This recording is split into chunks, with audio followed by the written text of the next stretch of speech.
SmashFactor. Ripping driver, going for it. Oh my goodness. How about that tee shot? That is crazy how far that is. Wow. John Daly, take a back seat, big fella. How about that drive? That's an aggressive line. Man, that is beyond long. Look at this. He's just driven the green. He has just driven the green. I guess hello world, huh? Welcome everybody to the 2020 The Northern Trust edition of the SmashFactor, week one of the FedEx Cup playoffs. Going to be an exciting week, loaded, filled, as it should be, being the playoffs. Probably pound for pound the strongest field of the year we see traditionally. This year a little different since we've had some stacked ones with guys trying to get as many rounds in as possible after the reboot. But nonetheless, 125 guys battling to get into the top 70 after this week to advance to next week at the BMW Championship and then on to the Tour Championship in 2 weeks. First, we will review what was a interesting week. Definitely had some sweat. We had Billy Horschel up there. We had Henley, who charged he's -2 with like 7 holes to go Friday, and kind of charged to just make the cut. Didn't know if the cut was going to stay -3, -4. I called -3 and it stayed at -3, but 4 was flirting there for a second. But Henley wanted making the cut. Neiman wanted to make the cut right on the either on the number or maybe I think he was -3, maybe -4. Neiman didn't do as well on the weekend as Henley did. Henley charged all the way into a top 10. Cam Davis, we kind of had that escapade over the week as Thursday night. I should have, if I cared, I'll talk stuff in Slack just because that's a good community we have. But if I cared enough, I would have sent all the DMs I got that night and blasted a bunch of people on social media for coming at me after he starts double. And so he's +4 after 2 and then finishes +1 Thursday. And I'm getting called out. And and he was a 7,000 play. I mentioned it many times. Yes, he was #1 overall value for me of the week, but there's risk with them. Hit 30-40% of them. He was like, 5% owned. So you could add 10 or 15 and been plenty of leverage. Talked about that in the articles as well, that just because we have a guy we like a lot or I like a lot, like I'm not going to play a 5% Davis, 80% that week or nothing. It's not that type of deal. But then he goes on and shoots -9 after the first 2 holes to make the cut at -5. So he was easily in. And then has a great weekend and finishes top 15. Great Sunday as well. And, probably live this week at 6,300. I think that's a great price for him. You'll probably hear a lot about riding the form, especially in these FedEx Cup runs of playing the hot hand, if you will. And that'll be some of that. We have a little bit more info on people that have played this course, being that it was played here for many, many years, all the way up till 18. Then now it's a rotation as it becomes a FedEx Cup playoffs. And so it didn't play here last year, but back this year. But we have enough data to kind of see what historically has played here, which comes, elite guys have won it. Guys that are great off the tee have won it. But you'll see elite after elite after elite when you look at these, winners and runners up. We'll get to in a little bit. But nonetheless, great week overall. I fully faded Webb. And like I said, in the 3 max and the 20 max stuff, I played him in the 150. So for having to do that, and I was really light on Siwoo. I had some Siwoo, but not as high. So for being kind of light on those, full fade on English. Oh, no, I didn't. I think I had a little bit of English. I did full fade more, which he missed a cut. And I talked about that Wednesday night. You got to, out of those 3, you need to full fade 1. And my pick was more, and mentioned that. So some things went right there, some didn't. English played well, obviously. Webb played well. He had to start out with the double, then caught fire round 1. And weekend was kind of quiet, but he finished strong. Comes Sunday again for another 3. So it's, I don't know how many in a row, but probably 5 out of the last 6 or something like that. Top 5s, top 10s. You got to give it to him. He knows that course inside and out and plays well. So I was just under break. I was actually above break even on the week until Horschel dropped from first to second. And those positioning points and all that kind of stuff hurt me. So I lost just a little bit this week. I think I returned about 90% of my bankroll. And so in a week when I fade that much, Webb and English chalk, and I can escape out with some of the other stuff, I'll take it and move on to the next week. English, I don't know if he returned. I can't remember what his price was. He was 9,300. He only finished 23rd, but he did well enough. And with some of the other guys missing it, that he certainly was in some lineups up there. And I, eat crow on me. I finally kind of faded Doc, and he finishes third. I think I had a FOMO bet on him. I had none in my 3 max, and I don't even think I was underweight for sure on the 20 max and underweight on the 150 max. Which I just didn't know if he's gonna be able to put enough birdies. I mean, we all know I love him, but that was, first time I've done that with him, and comes back to kind of bite me a little bit. But I was glad to see him play well. I think he's another one that's live again this week. 7,400 is cheap for him, but green screens yesterday all over. Betting was so. I know I lost on the week. Horschel would have made it a winning week for sure if we'd got to cash that ticket. Got to give it to Herman, man. That dude, early on the day, I was like, I don't want to say I wasn't worried about Kim, but I thought Horschel would be able to make a good run. And when he went birdie eagle, I really thought he was going to do it, but Herman just kept making putt after putt. I actually thought it was over on 18. I set up Herman's getting to 22. And at that time, I think Horschel was about to make his birdie attempt on 17. He grades his 17, grades his 18, and misses by 1. But man, it was nice. It's a good sweat. It's probably a little disappointing when he, that much down at the bottom. It's a great week if he wins, because we get the outright ticket plus I make money in DK. Just an average week, all in consider, I'll take it. Plenty of people in the Slack did tremendous. We had a guy in the top 5 in the what do they call it, the playoff preview, $25 deal. Our boy Joe, Tour Picks finishes T2 for 112,500. Always good to see the good guys in the industry do well. And he won a couple of the listener leagues, Nagel Bagels. I don't think he was in ours, but he did well in the week. Definitely had a great lineup and almost got to 500,000, but I'm sure he's not disappointed with the T2 in the 112K. So congrats to him. And then, in our own Slack, there's tons and tons of green screens and great showdown screens. I had a decent showdown.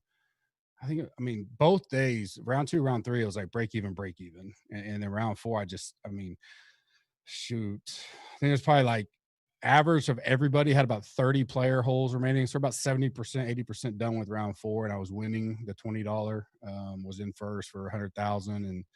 And like at that point, it was like all my guys in that lineup like just fell off. Like Henley made his first bogey. McCarthy bogeyed 18, which lost him the bogey free bonus. No one was finishing strong out of that lineup.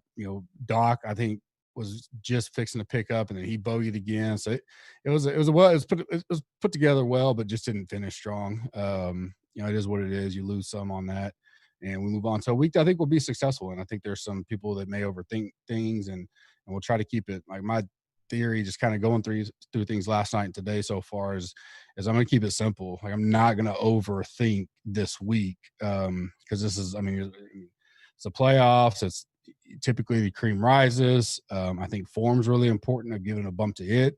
I give a little bit of a slight deal to course fit just because we did have some solid data in the same time frame. So these guys, if you're not familiar, from 03 to 06, it was just a regular tour event at TPC Boston. It was called the Deutsche Bank Championship. From 07 to 2016, it was the FedEx Cup playoffs. And then it still was the playoffs in 17, 18. It switched to the name, the Dell Technology Championship.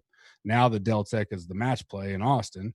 So this is the Northern Trust has taken over, that name has taken over this tournament, and it's rotating back and forth. I believe it's just, I don't think they made a decision after this year, but nothing last year at this course. And then obviously we're back here. So we have pretty good data though to go by and actually look at this course.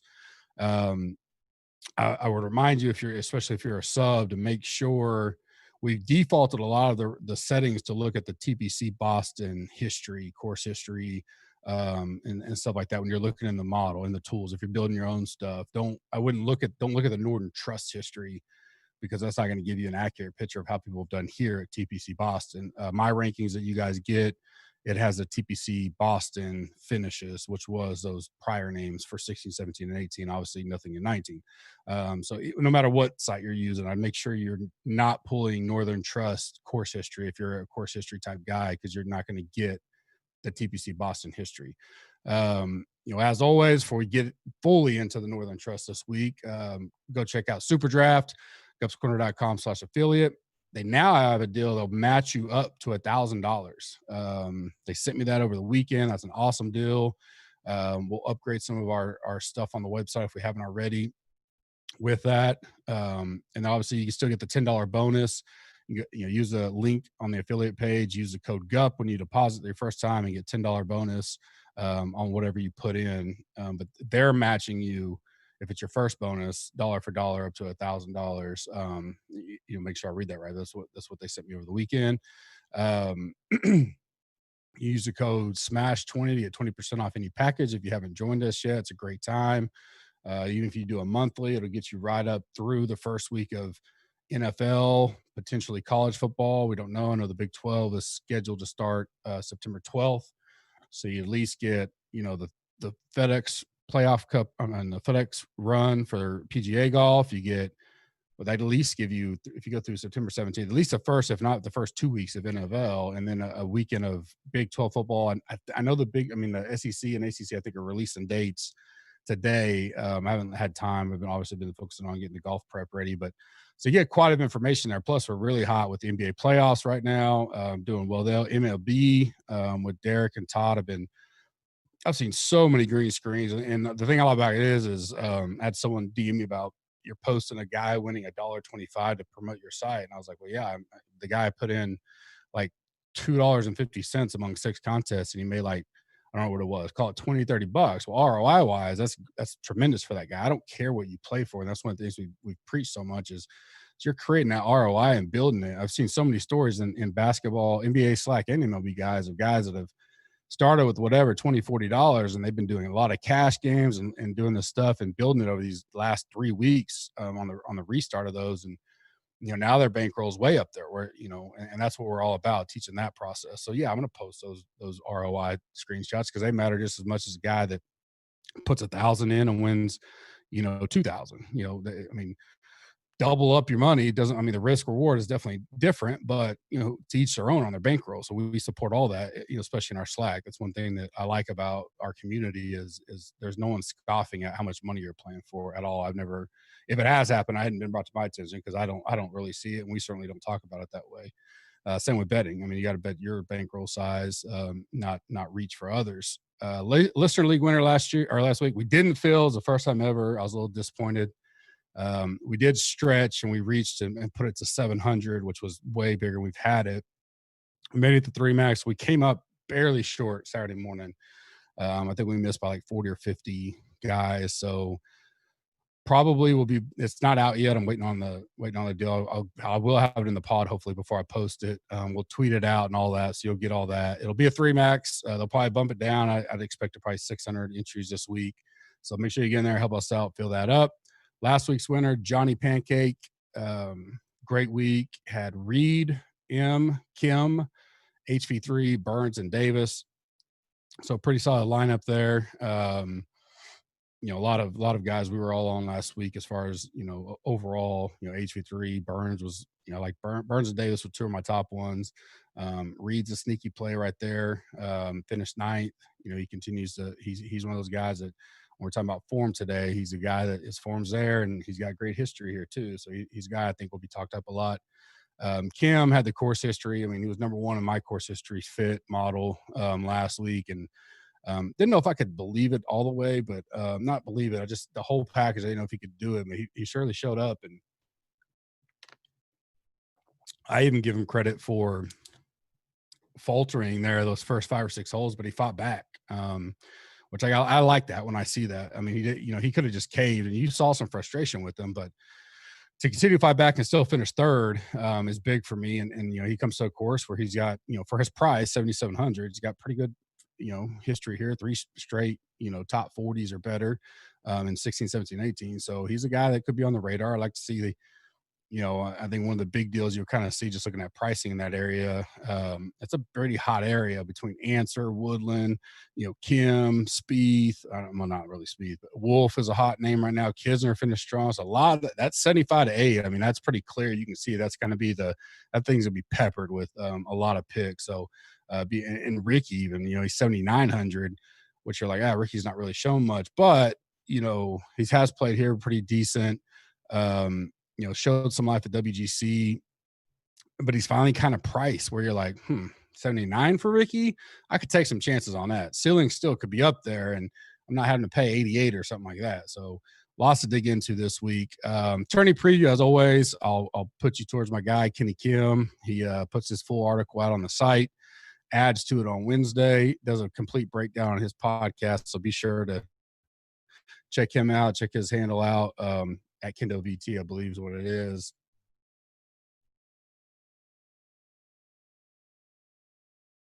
It's no point in me doing depth when he does the same thing. Like I mentioned, the Dell Tech, Deutsche Bank was what this tournament used to be called. Depending on the site you're doing all your research on, I'm just going to go to Gup's Corner because that's what I'd hope you're doing it on. It's easy because you can just pick TPC Boston for the years, or we've now earlier today, we defaulted that to override the Northern Trust stuff when you're looking at Research Center as far as course history things. So be sure you're not checking the Northern Trust because it's a little bit different. Par 71, 7,300, 40 yards or so. Bent greens, normal, a little smaller than average on tour. Bluegrass fescue type rough. Narrow. It narrows down as you go down the fairway. So the longer you hit it, it gets a little narrow, but there's still, plenty of opportunity to bomb it and be in play. I do think if you're spraying it, you can be in trouble out here. Par fives account for a 40% or better birdie or better rate on the average on all of them. One of them is over 50% birdie or better. So a lot of the DK scoring does come from the par fives. Weather concerns, I really don't see much. It looks pretty dry. No issues as of now. We've kind of had a little bit the last 2 weeks to look at, but right now I think it's gonna be fine up there. Probably dry out a little bit, especially as the week goes on or in the afternoons. Cut, I moved it up a little. It's averaged around even +1. I think it's probably gonna be even -1 is where I'll lean. It'll be T65 again here this week, and then which kind of gets confusing because you're like the top 70 make the next round. It's not the top 70 that finished this week. It's their overall FedEx ranking after this week's over. So it's not like a reset. We start over. I did add the FedEx Cup current rankings to the model this week, so you guys could just have it as an eye just to look at. I'll get those posted normally within an hour after I do the pod. But so just, the guys that finish top 70 doesn't guarantee them a spot this week. It takes the whole season in. They take their points from this week and add it, so on. So you'll see it plenty on the coverage. They always are updating it every second and talking about it. Winning score, it's kind of been high teens. You've seen as low as, probably 15, 16. Stinson shot 22 back in 13. Rory shot 20. Hoffman shot 22. So it can be had. But majority of the years are right around that 15, 16, 17. So I'm probably going to say 16 or 17 under is about. It's similar to last week, I think. You have there's some tough. It's a tough course, some tough holes, and you have some to get them. For me, the one of the things that stuck out is how much a percentage of stroke gain putting was of the total strokes gained here when you looked at the top 5 and top 10 finishers over the last 4 years. Obviously, what's 15, 16, 17, 18 in this sense, since last year there wasn't at this course. But hot putters are, necessary here. Doesn't mean I'm going to fade some not very good putters. Not necessarily. It depends on the price, right? But when you start getting up into guys that need to pay off and be up there in the top, you're spending 9,000 or more. They got to have a hot putter to contend here. You just go. Just look at the stats. The guys have been hot. Putting in any given tournament here has been a big percentage of the total. What you see that, putting is always matters for sure, but here it's a little bit higher the percentage. So got to have some solid putters. Obviously, some nerves this week. People trying to make it to the top 70 to get the BMW Championship. So that's a little bit of a factor. But I mean, at the end of the day, it's got to go out and play. Like I mentioned, Bryson won it in 18. Rose was runner-up. So I'm just going to list some names here. These are winners and runner-ups in the last several years, and it's a very high talent. So I mean, we kind of got to think that caliber is going to show up again. JT, Spieth, Rory, Paul Casey, Stenson, Fowler, Chris Kirk. Which maybe a little surprise. This that week in general seemed. It was Henley, Horschel, and Ogilvy in 14, so a little bit different that year. But Stenson again, Rory again, Usti, who always seems to show up in these kind of tough type weeks. Usti shot 19 under that year to lose to one by Rory. Webb, Hoffman, Jason Day, Luke Donald, Jason Duffner, which not necessarily elite, but he's got that type of game to go low at times. VJ's won here twice, and obviously back early 2000s when he was one of the top in the world. Lefty's won here. Tiger's won here. Adam Scott finished second. Tiger finished second. So, I mean, a lot of great players, high elite type talents have won here. VJ and Rory, the only two that's won it twice. VJ 0408, Rory 2012, 2016. So kind of keep that in your mind not that guys can't make run, especially in FedEx and all that, but probably, my initial model, I stretched out a little bit more long-term just to see if I could, I just want to bring that in because I'll focus so much in the deep dive and stuff for, the recent stuff and more of those nitpicky things that I wanted to get that overall picture when going through the initial rankings this week. If you're new to the pod, thank you. I appreciate it. Continue to have growth week over week over week since the reboot. So that's always positive for us. Make sure you hit, go give us a rating on iTunes. It's huge for us. Hit the subscribe button if you're watching on YouTube. Like it for us and give us a rate and review. That's always crucial. We'll definitely have some big giveaways coming up, especially once we get towards the U.S. Open first. Still, anytime we have a major week, everybody that knows us has been around for a while, one of my giveaways will be directed to people that have given us rate and review. So that's one of the quickest, easiest ways to get on and get into future drawings as well. And once you're in there, you're in there. If you do that stuff, subscribe on YouTube and stuff, you're always in the pool and, until you win from that. So, I mean, one of the big ones we give away at the PGA Championship, I think, was a guy that had given a review a year ago. So you're always there. It's a good thing to do, and we appreciate the support. The Dirty Dozen is how I go. If this is maybe your first pod ever, I do 3 picks, 4 tiers each. The first 3 are pricing picks, pricing tiers. The last tier is a flop, a fade, and a sleeper. Then I do a wrap-up list. We have a little bit less names, only 125 this week. So I'll probably do 20 or so guys that kind of stick out outside of that. Some good, some bad, just notes I've made as I was going through the day. Even though it's T65 and ties, only having 125 in the field, we'll probably have 50 to 55% of the field make the cut. Well, probably 55-ish. So that in general should see a higher 6 to 6. But, some big guys can fall out. You never know. It's a big week out there. So to kick off the pricing tiers, first 3 picks is 9K or above. A lot of talent up here, somewhat like a major pricing. We got, back up just a second. So there's 46 guys that have not played the course since 2016 out of the 125. So, a third or of the field, this is the first time they'll see it, at least on tour since 2016. There's 6 guys in the 10K, 6 guys in the 9K, 12 in the 8K, 34 in the 7K, and 67 in the 6K. Field's locked, so that we won't have to worry about any of that kind of changing. It's a little bit softer pricing there, a little bit more up top, guys to choose from, and definitely, some tough choices to be made, especially when you're doing 1 to 3 max stuff. Even GPP wise, you're going to have to make some tough calls up there. Number 1 guy for me, number 1 on rankings. I assume he's going to be talked about quite a bit. I don't know if anybody can get too high on this week, just because I think it'll be spread out so much in that 9 to 10K range, and then that 7K range will just get peppered so much that it'll keep everything kind of spread out. It'll be one of those. That's what's about the theme of the week. I always have that a 7K range, kind of just get when I peppered get to so keep it much simple this week that I'm not going to overthink stuff. I'm going to go with the guys I get to in the process, and just play the guys that I'm on. I can't. I mean, so a guy that ranks 90th here is still 90th in the entire deal of FedEx. Like, they're not terrible. And what I mean by that is, like, last week you had some guys that took off, didn't play, so some guys got in that may not have, but that doesn't mean they're horrible.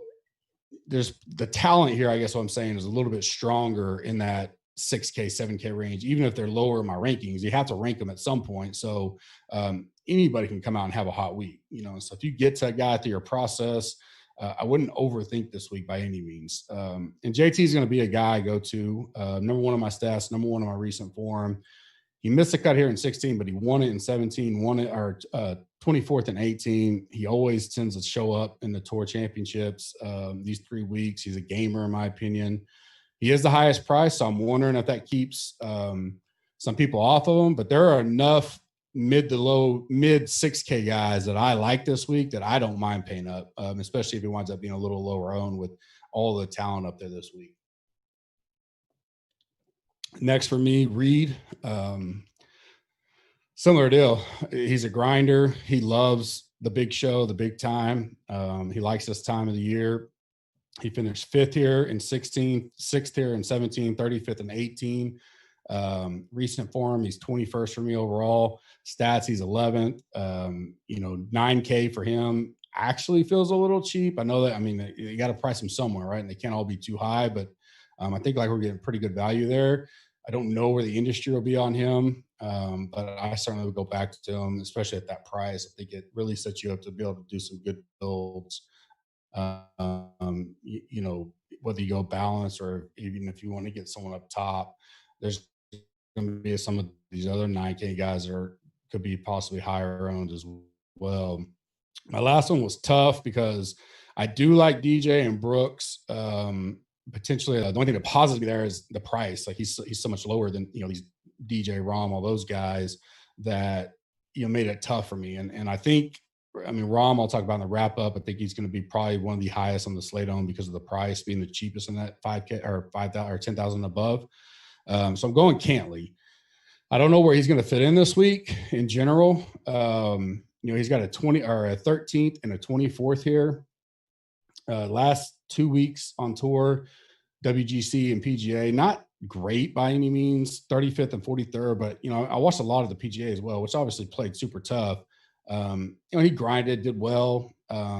He started slow and he's had 2 good weekends in both those tournaments. I think he barely made the cut, if I remember right, at WGC and then had a good weekend. And so I like him. I think one of my bigger reasons for liking him is the ownership potential leverage, as much as the other guys are certainly in play. This week everybody's in play. And so we can talk about all of them, but trying to narrow down some good leverage plays, especially on the pod. By the time we get to Wednesday night, we'll have it a little bit more figured out on E9. But Cantley's kind of my third right there, edging out some of those other guys. Second tier is 7,600 to 8,900. These rolled off the tongue pretty quickly when I found them. Paul Casey, I feel the only thing Casey tends to get chalky pretty easy when people get back on him. Obviously, he had a little rough stretch there, and then he missed the cut at 3M Open, finished almost dead last at WGC, and then he come back, got a second at PGA, and then 31st last week, which wasn't great, but showing life again.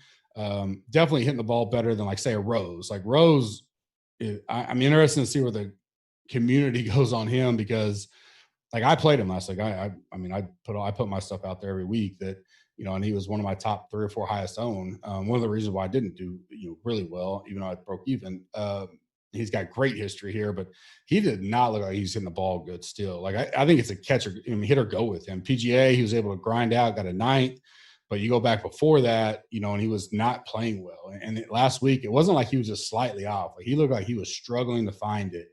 And I won't be on Rose unless something, tremendously changes my mind between now and Wednesday. Whereas Casey, I don't mind playing him. I think he's got upside. I don't want to play a chalky Casey. I don't think anybody's getting too chalky this week. So I'm, back to the motto of keeping it simple. I like Casey. I like Berger. Not great finishes here, but not horrible. But his price is priced down. He's at 8,900, puts him in play. I don't need him to top 5 at that. He's got a 41st, a 61st, and a 35th here. Last 2 tournaments out in the PGA, he had a 13th at the PGA and a 2nd at the WGC. He's 5th in my overall stats. I like Berger, 8,900 this week. Hovland, this was close between Hovland and Answer. It was a 3A, 3B for sure. I feel Answer will be a little higher owned and talked about, especially at that price. So I'll go Hovland, who's just Reboot's been okay, been steady, but not great. Like he's just kind of been there, hanging around. He's been on the weekends. WGC didn't do too well, finished 59th. PGA, he did make the cut, finished 33rd, which is nice to see, especially in that tough conditions they played in. He's third on my overall stat model. He's 27th of recent form, hasn't played this course, but the way this course is and his game sets up, I think he's going to be all right. And this week, I don't think I mentioned it, but stat-wise, like I'm looking at ball striking, strokes gained irons, which is a stat we kind of made up at Gup's Corner, bogey avoidance, greens and reg, opportunities gained inside 18 feet. And then I'm bringing putting in just a little bit more for a visual so I can just kind of see stuff.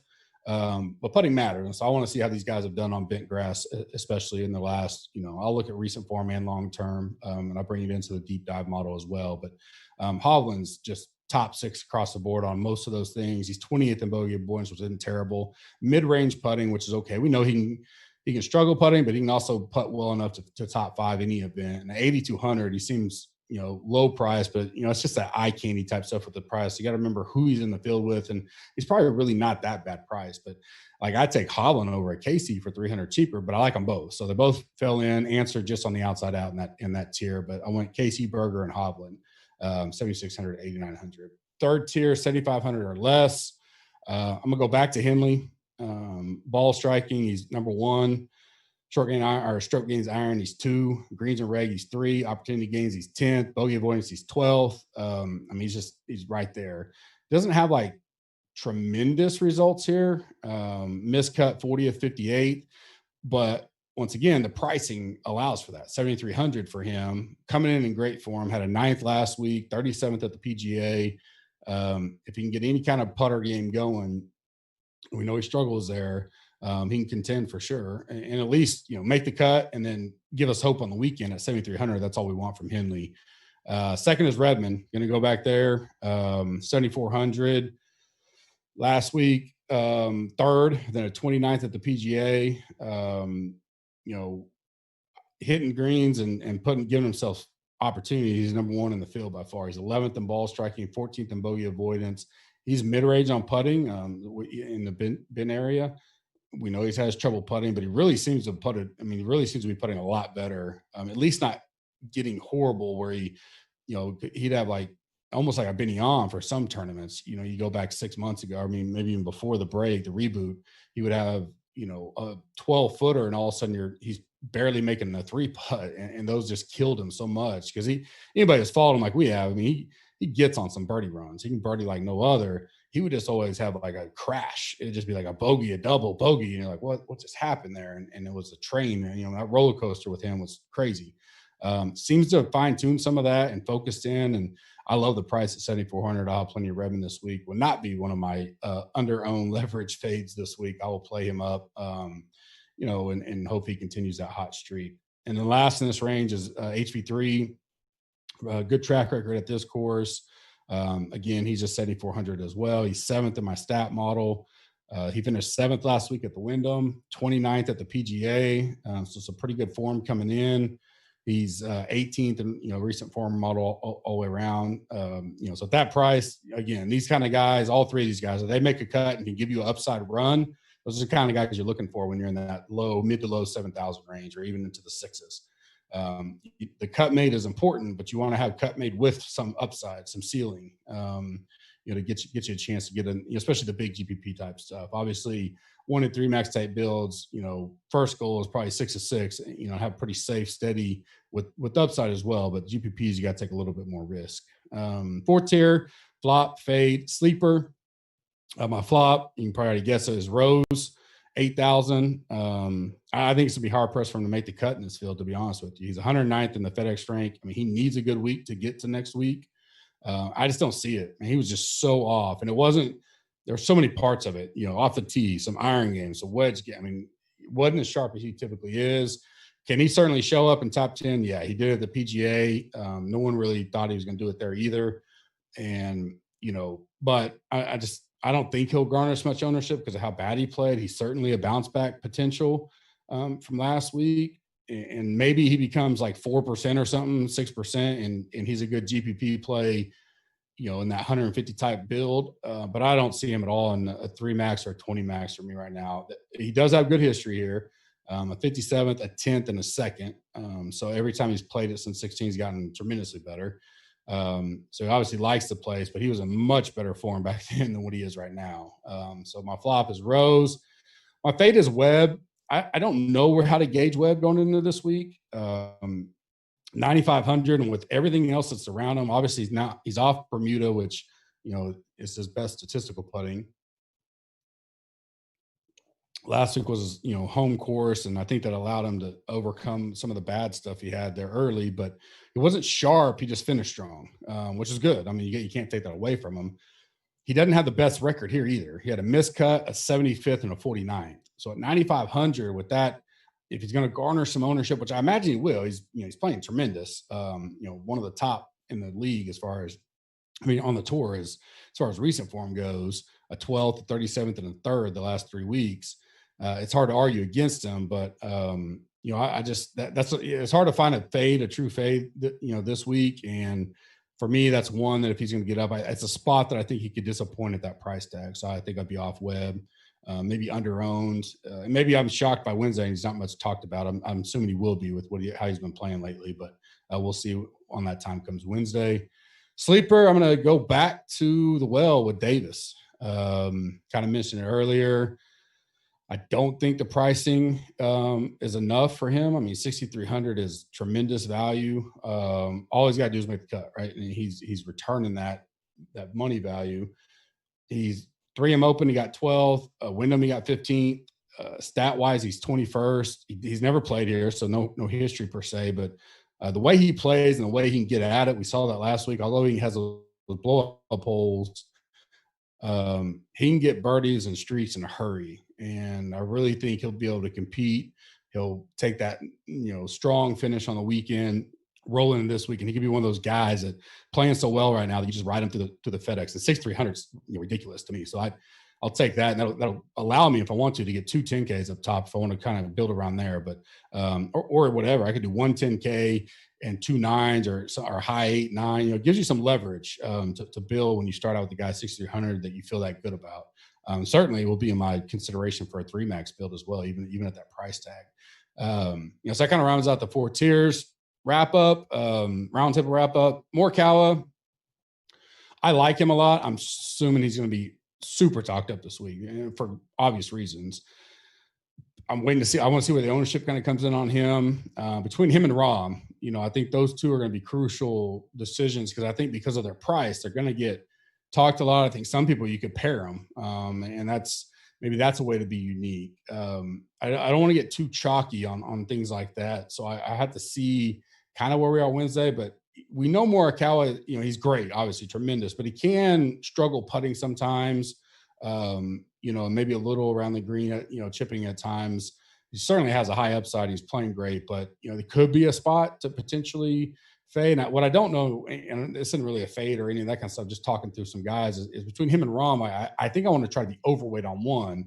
And so if I do that, I may have to be underweight on the other. And they're tick and tock for me right now. I don't really know which one I like more. Morikawa's never played here. Rahm has a 4th and a 43rd. He's coming in with pretty good, he got 13th at the PGA. We know his potential is great. Ceiling is to win it. So I do like that. DJ and Brooks, kind of already talked about that. I don't see DJ being, maybe he's talked up a little bit, but where he's priced at, I'm wondering if people are just going to I'll just go down to Morikawa, or I'll just go down to Rahm, or I'll go up to Rory, or JT's kind of 900 higher, but X, I'm sure is going to be talked about a lot. Shoffley, I can save $700 off DJ. I just see DJ being kind of that left out zone. And so I'm hoping to get a low on DJ.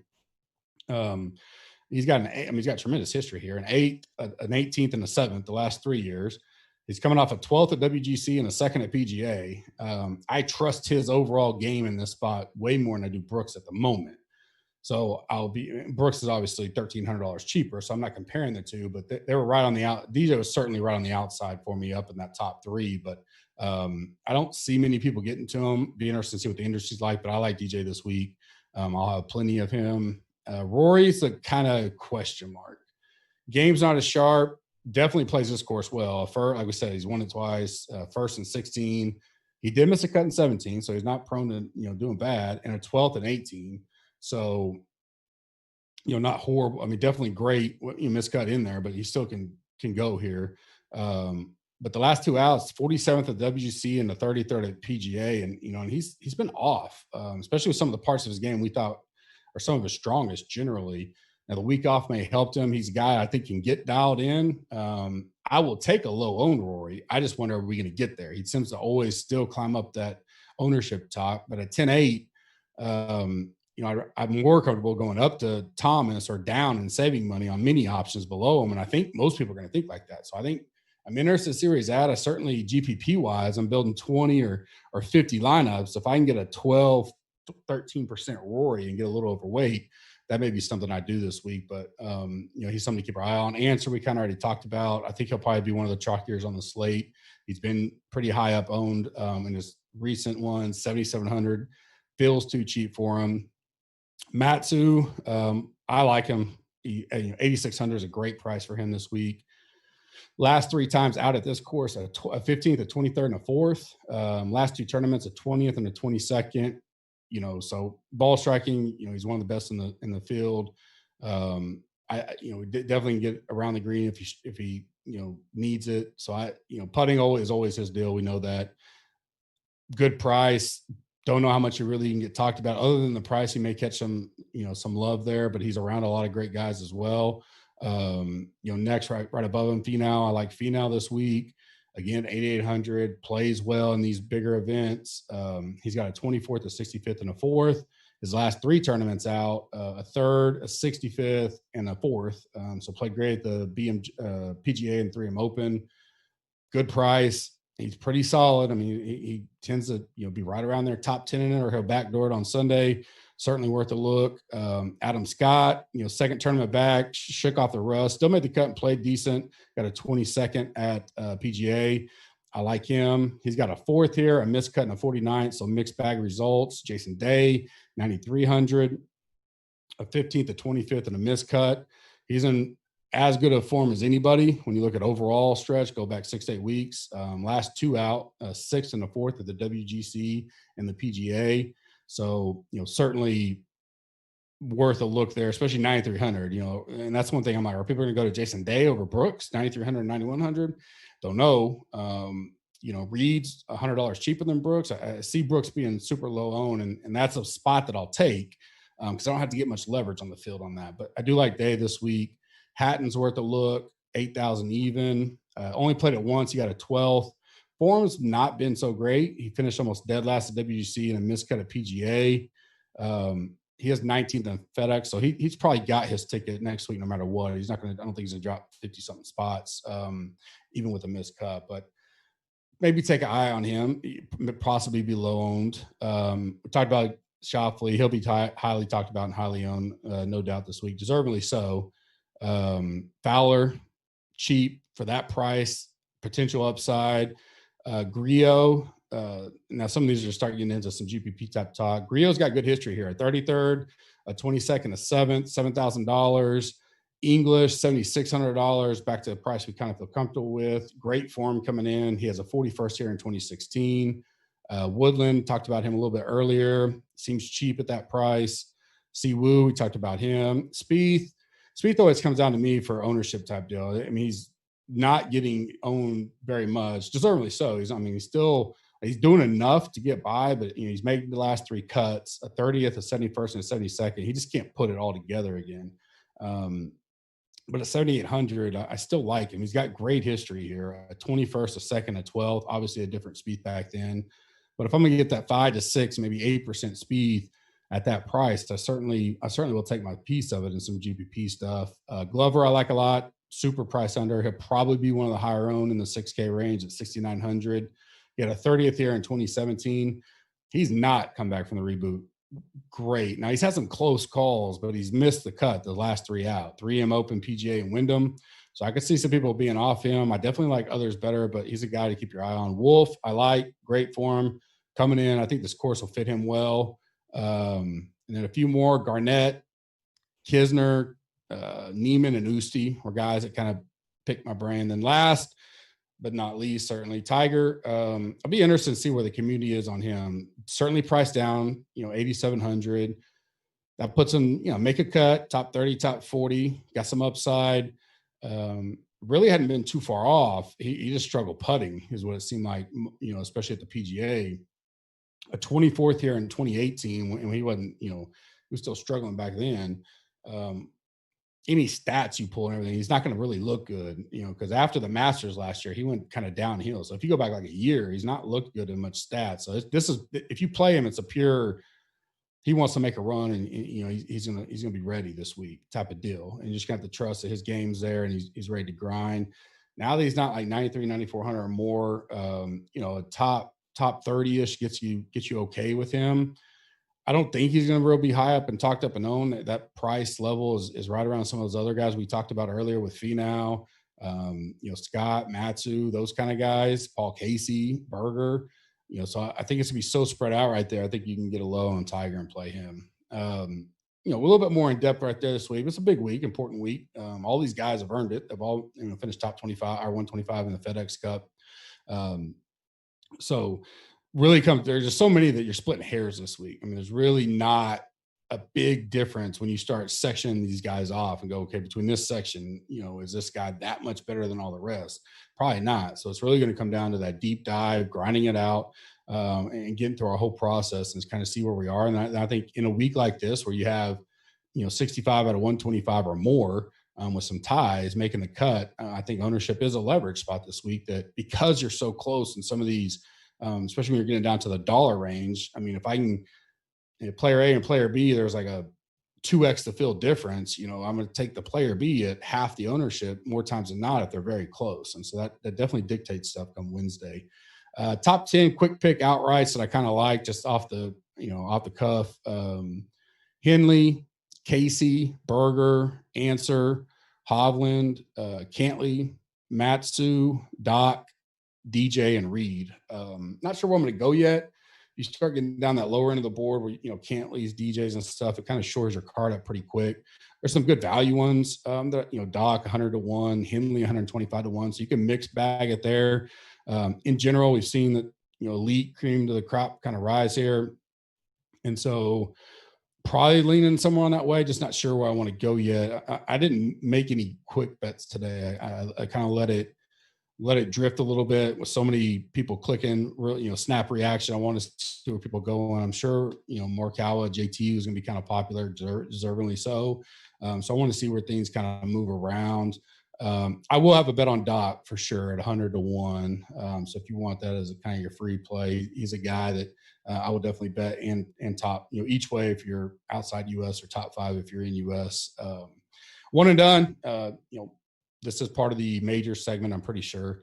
If you need to go look around, or segment 3's actually done well, kind of saved bullets, was getting killed at the first. I moved up like 1,400 spots in the last 3 weeks. Had JT winning it. I had Horschel yesterday, and no one had Herman. So effectively, I had the highest money earning guy yesterday. So that helped me move up the thing. Right there in the segment, running as well. Mama Gup, you can go look at her. Forgot her pick this week, which I made fun of her on that on Thursday. But and she's still in 5th in the segment, but she had back-to-back winners with Morikawa and JT, I believe. And she skyrocketed in the main season long, moved up like 1,800 spots or something, in the last 4 weeks. That's with missing last week. So you're never out of it. You can get hot.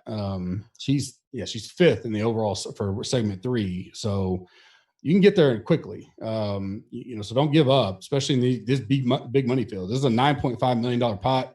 1.71 million to the winner. You move up a lot, if you get on a hot run right now in this segment. It's a big segment overall. We still got one more. The BMW will be in the one and done. We don't do the Tour Championship in the one and done, and then put the U.S. Opens in here, which would be a huge prize, probably the biggest of the year. So there's a time to make a move. So I mean, with that, if you have big guys, you got to. This is when you got to use them. Like, when else are you going to use them? I mean, if you're not going to go a big guy like a JT, a Rom, maybe even a Reed, Morikawa, Bryson, who I really don't even think I've talked about today. Let me get to him in a second. DJ, I mean, I think those Shoffley, those are the guys you really got to use if you haven't used them. If for some reason you've used all those, a Cantley, a Matsu, a Reed, like I said, maybe a Hovland would be my next pick. If you're really trying to do like a super sneaky skins play, which I still don't know why you would be. I mean, there's so much money in this segment. You should really still be throwing those, because there's not that many tournaments left. So what are you saving them for? Maybe pick out who you think you're going to use for the U.S. Open, or maybe even next week. And then other than that, like, I'd have my top 3 guys, and I'd probably be using them for those, something like that. But, Henley could be a sleeper, HV3, Doc, like I've mentioned, but I mean, I'll be probably using a big boy up there. Bryson. So I had a note on him. I forgot. So I'm interested to see where he's second highest price, right below JT. I like Bryson this week. I think he obviously won it in 18, 30th and 17.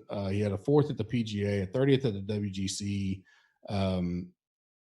It'll be interesting to see where he comes as it relates to JT and Rory. Because I don't know if people out there are ready to move off of Rory and spend 300 more to a Bryson, or consider that saving $200 from JT lends him to Bryson. He certainly has a game to compete anywhere. And I think he'll do well. He's really going to come down to ownership for me. I don't want to play necessarily a chalky one, but they can't all be chalky, right? That's what I'm talking about. It's going to be so spread out. There's not going to be many guys over 20% at all. So at the end of the day, especially up top between JT, Morikawa, Rom, Bryson, DJ, and Rory, I don't know if any of them really gets over 20%. So you're really just going to come down to who you like more when it gets down to that. And then you're going to have to find some leverage plays when you move down the chart, or down the field a little bit. It's going to be tough decisions where you see a Brooks at 8%. You're like, man, do I take the risk there when all these other guys in the 9K are 15, 17? I mean, those are some of the tough decisions we have this week. Up top, it's not really tough. You're splitting hairs. I mean, you can make arguments for and against almost all these guys. I like Bryson. He putts really. I mean, he's number 2 in the entire field on bent. I think he's sneakily one of the better putters on tour that people don't really pay attention to. Obviously, I'm well aware of the 94-footer he hit on me at the PGA that Saturday night that knocked me out from 50,000 to 20,000. Not that I'm complaining about 20,000, but still have nightmares on that. So, but I typically been kind of anti him because everybody kind of hopped on after we'd already been on, and kind of been trying to zig when people zag. And I just don't know where people are this week. It'll be interesting to kind of hear the industry. I'll definitely have some uptick on him come Wednesday and see where we're at overall, but definitely on the list to take a look at. But the guys I was at earlier are the ones that I'm up there for now, with JT, Reed, and Cantley. When I'm looking at 9K above, those are my favorite 3 all in. As always, join us Wednesday night. We've been going between 4:30 and 5:30 Eastern. People love it when we can go early. So if I can get the final rankings and all that stuff out, we tend to try to go a little bit earlier, give the night a little more time to marinate, get everybody's thoughts, come back in Slack, a few hours later, and answer as many questions as I can as we do our final builds. We'll be on the East Coast, so we'll probably have another early start again Thursday. So kind of got to get all buttoned up Wednesday night. So looking forward to it. Last week was tremendous. You guys were great. All the channels and all the Slack has been awesome to see the growth and everybody getting into. Even guys that say I never played this sport, but now I'm playing it. I really enjoy it. One guy mentioned up and he asked me, and Tambo has always talked about this, and he was always right on that DFS golf is, PGA golf, watching it is the closest thing to DFS golf in the sense of, those guys are out there grinding. They're not guaranteed anything. They got to make cuts. They got to, earn their way up in FedEx points, and they're just grinding, waiting for that one time they run pure. And when make their win. You know, it's like a Joe. Like, I mean, I know Joe didn't play a lot of money all the time, but you know, he grinds, he kept going, and he gets his one win. I mean, when I won my first six figure, I had $244. I had 6 lineups in the $44. So it wasn't like I always played, you know, $1,000 or $2,000 in a week. I wasn't, and so you do correlate with these guys. And so, I mean, not that we feel like the tour players are definitely at another level. And that's always why it's my favorite. I definitely love it in NFL, and I'm learning baseball and basketball as it comes to the DFS world. But to correlate with the guys on tour and all that, and I play golf. I enjoy it. It's my one hobby that I do outside of spending time with my family and you guys. It really does put it in perspective when you get a Jim Herman. You know, it was kind of cool. Like, you know, not that Jim Herman and Joe are like by any means, but, you know, out of nowhere, Jim Herman comes out and you know, wins a golf tournament, you know, makes whatever he made close to, you know, $1.5 million or more, locks up his car for 2 more years, gets into the FedEx Cup. I mean, it's life-changing like that. And I know when I made mine, it was a big deal for me. Tambo's mentioned it when he made his. Joe, I can assure you, if you ask him right now, he just said it may not be life-changing all in, but it was a lot of money. And it's cool to see that and correlate it to the golf world. And now we're grinding the FedEx Cup, and I think it's going to be, I think this week is going to be awesome. The tournaments have been tremendous all the way around. I mean, even yesterday, you know, not as big of a leaderboard up top, but everybody was there. I mean, people were moving and going. You know, Siwoo's falling, he's coming back up. Webb's making a run. Kisner's right there, making a run towards the end. And Herman's just plugging along, draining every putt in the world, you know, and gets it at the end. And that's awesome to see. And it was just kind of cool the whole way the night ended. Couldn't be happier for Joe and all the guys in the community that won. Hope you guys have a good week. You know, have a good night tonight. Have a blessed week, and we'll see you Wednesday at 5:30-ish Eastern time for E9. Thanks. Good night. SmashFactor.